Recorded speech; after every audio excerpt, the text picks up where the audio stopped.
He cracked the crystal too.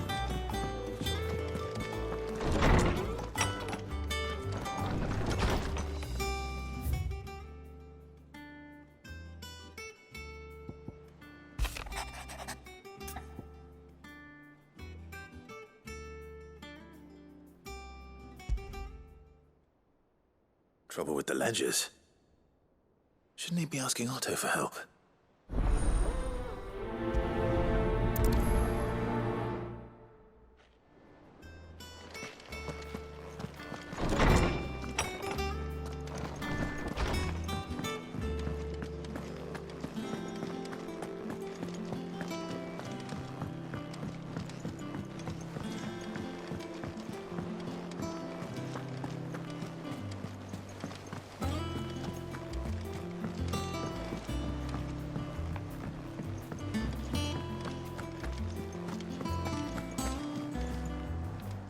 Clive, did you get my letter?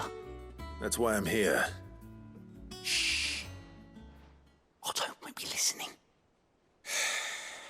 Is this better? A little. Listen, I've some bad news. It turns out the hideaway may be slightly behind in its payment to certain lenders, and it's maybe my fault. But I swear to the goddess, I thought I had the numbers square. Sadly, that square turned out to be more of a circle. Zero, you might say. I can straighten it out, I swear, but it's gonna take some time, and I'm gonna need help keeping it from Otto. Bit late for that, I'd say. There you are! What a surprise! So let me get this straight. You forget to pay our lenders what they're due, and instead of coming straight to me, you get Clive to come to you. And I hope he'll dig you out of the hole you've dug for yourself. Clive, the man in charge of the place you've been cheerfully trying to bankrupt. And you thought this was a cunning plan. Why? Well, who needs paying? Oh, just Martha. And the dame. And, well, Lady Karen. But only 500 talents.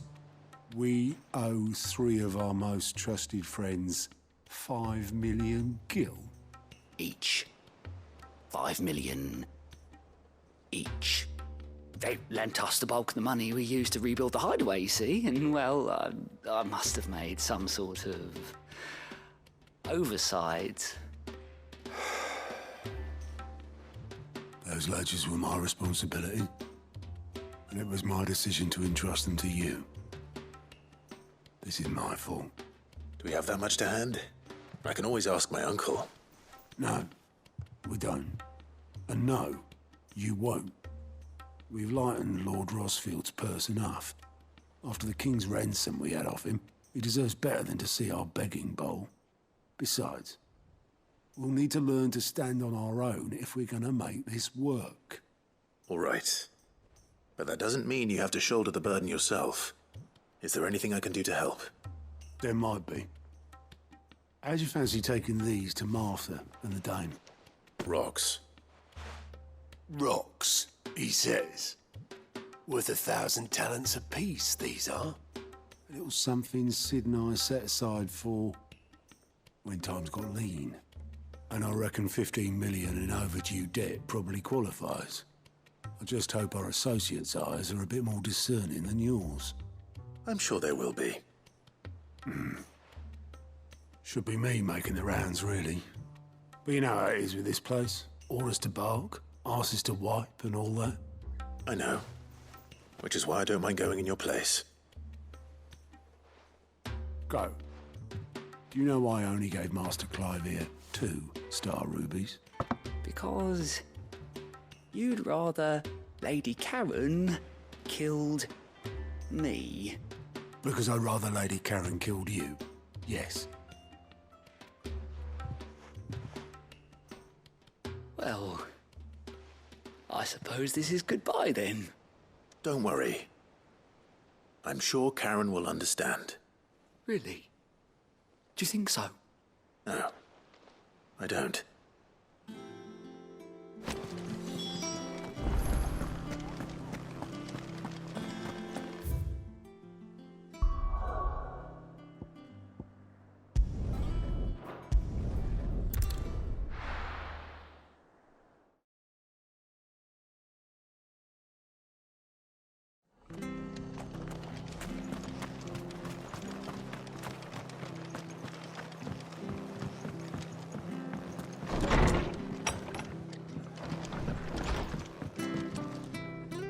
Clive, we weren't expecting you. I wasn't expecting to be here, but it seems we still owe you a considerable amount of coin for your help with our rebuilding efforts. And though I doubt it's what you were expecting, we were hoping you'd take this as payment.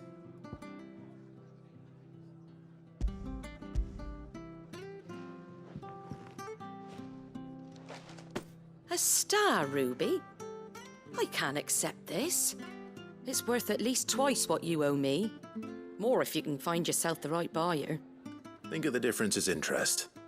Interest? If word got out I charged that much, no one would ever borrow from me again. Anyway, why are you the one here asking me about this? I'd have expected Otto. Bit much sending the Lord Marquis out to settle your debts, isn't it? The old goat working himself to death again. Something like that. Most days I think he's the only reason the hideaway's still standing. Same as always, eh? Back when the place was nothing but a twinkle in the eye of a recently retired Lord Commander, word is he was the first one Sid reached out to. Probably knew that without his strong arm and level head, the idea would never get off the ground. Sid may have been the face of the hideaway, but Otto's always been the backbone. And when Sid passed away, we were all worried that would be the end of it. That Otto would just give up. His death was hard on everyone. But it must have hit Otto hardest of all. But he didn't give up, did he? Quite the opposite, in fact. If I recall, he was the one who nominated you as Sid's replacement, and rallied the rest around you. I reckon what he saw in Sid, he saw in you too. And don't we all? Doesn't hurt that you're half as stubborn and twice as handsome, neither. That, and you keep good company. I suppose I do.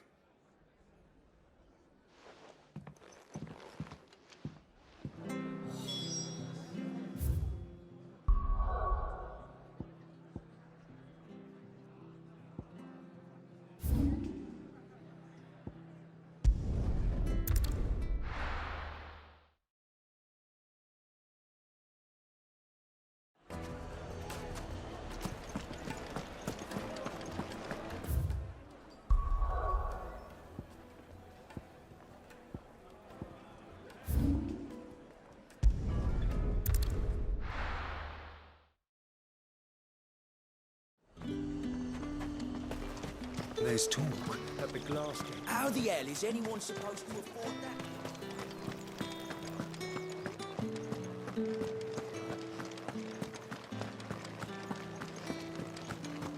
Did you hear? The gates to heaven. I want to see you again.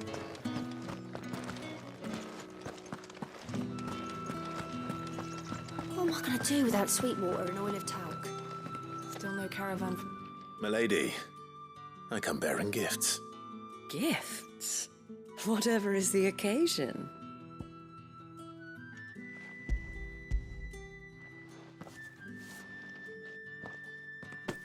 Oh my. Clive, you really have outdone yourself. Otto asked me to give it to you. To settle the hideaway's debt with the Veil. And to compensate you for the time it took us to do so. You disappoint me, Clive. I thought you might finally be warming to me. Tell Otto he can keep his baubles. I tried to tell him as much the first time around. The man owes me nothing, nor does the hideaway. My contribution to the restoration effort was made freely and willingly. It was the least I could do. You once told me Sid did you a kindness. I'd like to do the same. Please, Accept it. For my sake. And for Otto's. For all of us. For all you've done. It is rather fetching, isn't it? Very well. Otto is lucky to have you, Clive. I doubt anything could ever replace his son. But you and the others at the Hideaway are the closest thing he has to family. Otto had a son. Long ago, yes. Sid told me Otto lost him when he was just a boy, and blamed himself for not being able to stop it. I don't know how it happened, whether there was anything he could have done, but it was clear that it weighed heavily on him. I didn't know. How could you have? I doubt anyone did. Besides Sid, I've never met a man more keen to bear his sorrows in stoic silence. An ill habit, given that both have always been surrounded by friends desperate to help them. I'm beginning to see that.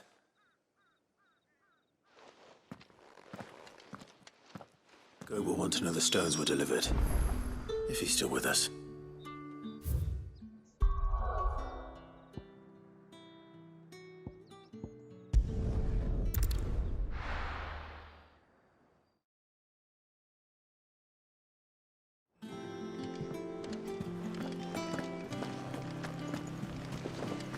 Is that the thing Tomes helped to build? Mid told me she was building a ship.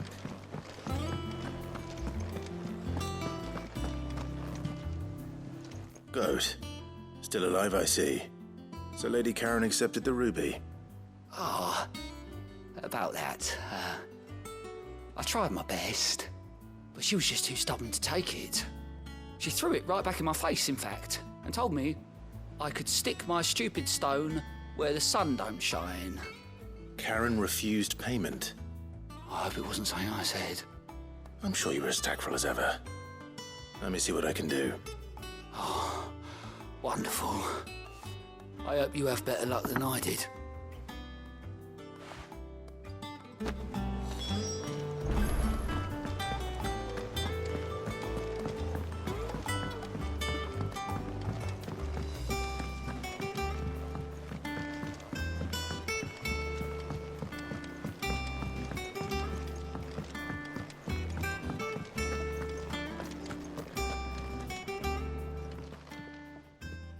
Lady Karen, Goat tells me you weren't happy with our offer. Would you prefer the debt was repaid in coin? What debt? I don't recall lending any of you lot me hard-earned gil. I may have tossed a talent or two in the Hideaway's coffers, but those were donations, and you can hardly call it charity if you go asking for it back. Of course not. But one good turn deserves another. And our circumstances have changed. Surely you wouldn't shun the gratitude of a pauper who happened to have become a prince. Oh, so you're a prince now, are you? Fine. But I'm selling it and taking what I'm owed, then you're getting the rest whether you like it or not.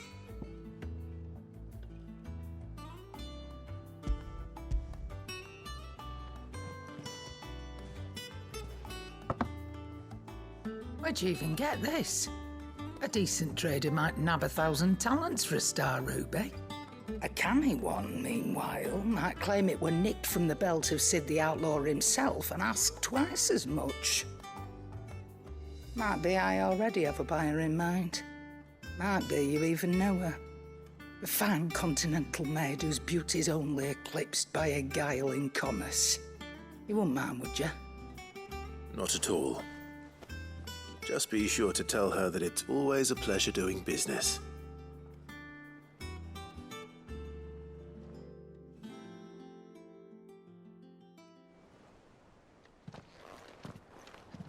I hear you ended up delivering all 3 stones. Thanks to this lump. I sometimes wonder what I pay you for. Speaking of which, I still haven't been paid last month's wages. Oh, so you remember what's owed to you then? Get your ass beyond that disc of yours and don't get up before those ledges are square. Right away.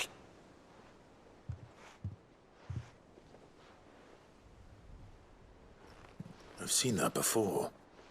You have, yeah. Plenty of times. It was the only goblet Sid ever used.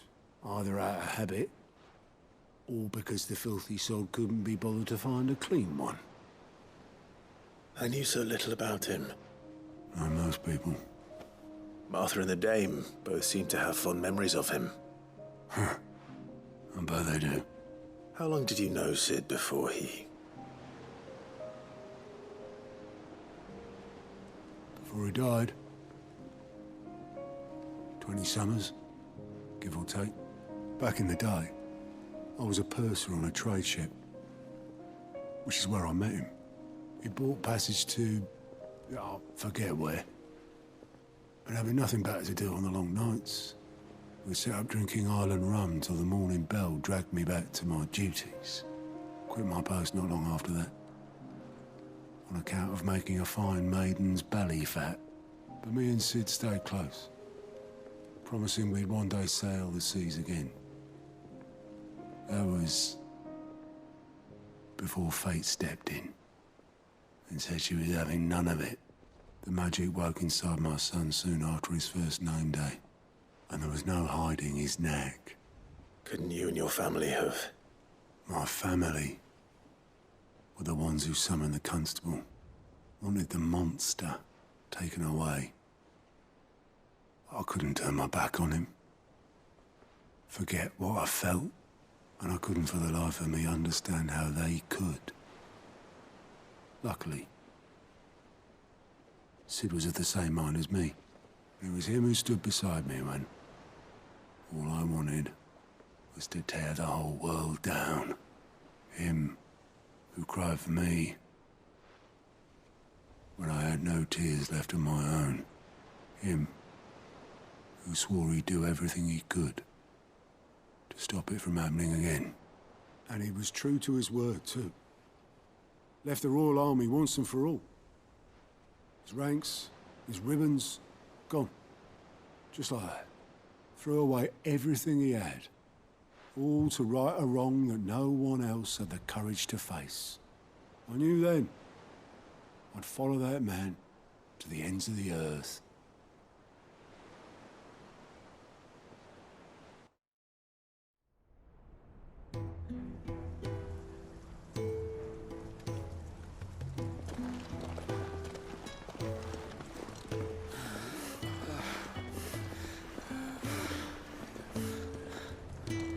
He was always too clever for his own good, was Sid. Saw the world for what it really was, while the rest of us were content to go along with the lie we were shown. And it can't have been easy, bearing that burden alone.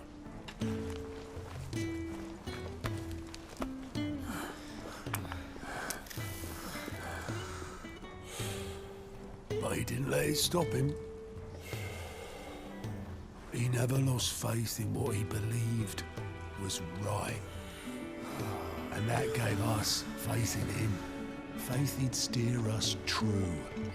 So I swore to myself that I'd always be right behind him, ready to catch the stubborn sod, if ever he should fall.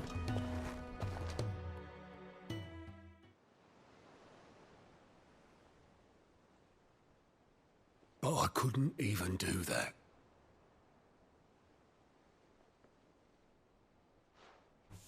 Ignore me. Just the ramblings of a tired old man.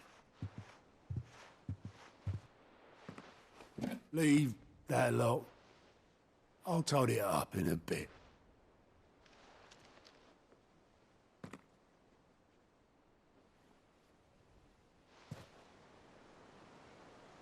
This is Sid's handwriting.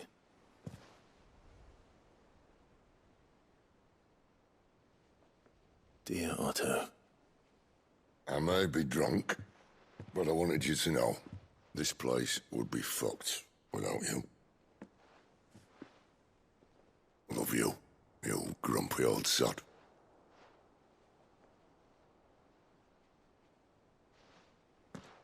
This note, What about it? Sid was right. Without you, we'd all be lost.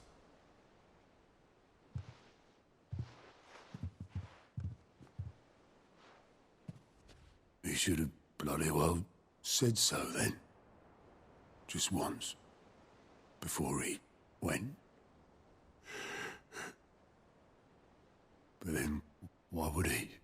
Him, or anyone? I'd only have told him to piss off.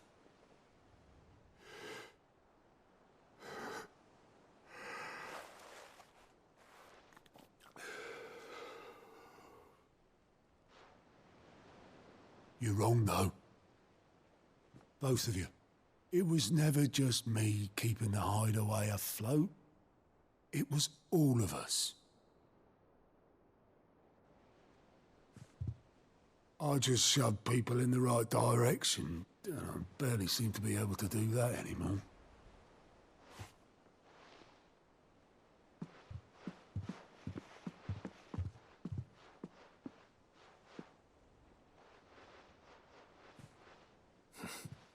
Would you rather goat were at the helm? Well, maybe I've got a few more years left in me. I'm going to hold you to that, Otto. Before you go, Sid would have wanted you to have this. But that's... This'll do me just fine.